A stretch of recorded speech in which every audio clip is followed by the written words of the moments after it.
Hello, Rana, and welcome to the conference. I hope you're enjoying your experience so far. Yeah, thanks. It's been a great experience. My first time in Belgrade, so I'm really loving it. Yeah.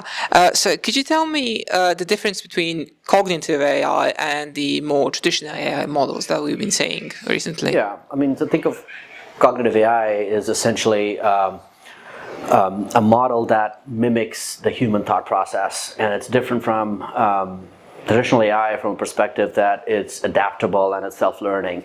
So if you think about traditional AI, it's largely using predetermined algorithms and rules to arrive at certain decisions.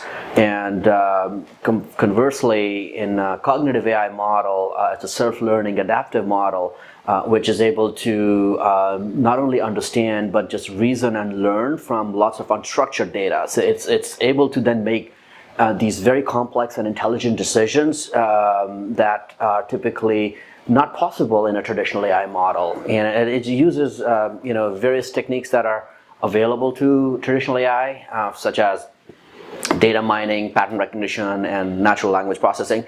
But it's just focused on adaptability and sort of allowing it to sort of derive those decisions from unstructured data. And what fields has cognitive AI broken into, so to say, and what fields do you see it having the greatest potential to break into in the near future?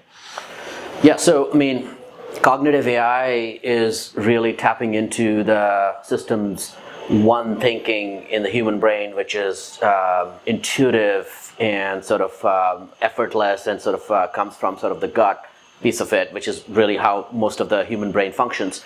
And those interactions are very meaningful in any situation where two humans are coming together to interact, converse, and solve a business problem. Because call centers is an obvious low-hanging fruit where there's a lot of traction in that space, but also human-to-machine interactions where you're building these experiences where you're talking to a machine. It could be a voice-enabled device, or it could be your home companion robot, where you're trying to have a conversation. Having a conversation is a very high bar. You need to understand more than NLP and NLU. You need to understand the state of mind, emotions, behaviors. So those interactions, cognitive AI is incredibly useful in. And then more recently, there's a lot of emphasis of using AI for the national security and the defense purposes. And so a lot of these advanced cognitive AI models are being used for national security. In fact, we're deeply engaged in that space as well, where we're applying it for the use cases that are used by intelligence agencies, etc. Thank you for that. Do you have any tips for anyone wanting to get into the field of cognitive AI and then also AI in general? Yeah, I mean, I think it's a fascinating time to get into the field of AI for sure, obviously, there's a lot of awareness in the education sector, so there's a lot of tools now available. I personally feel that it's easier than ever to sort of understand the basics. I mean, learn Python and maybe some other aspects of R and other ML models, and then go and apply it to a problem or a use case that is of a personal interest to you. And I think that's the best way to start to learn, which is like, I'm just curious about that, and let me see if I can make a dent with some of my own personal implementations.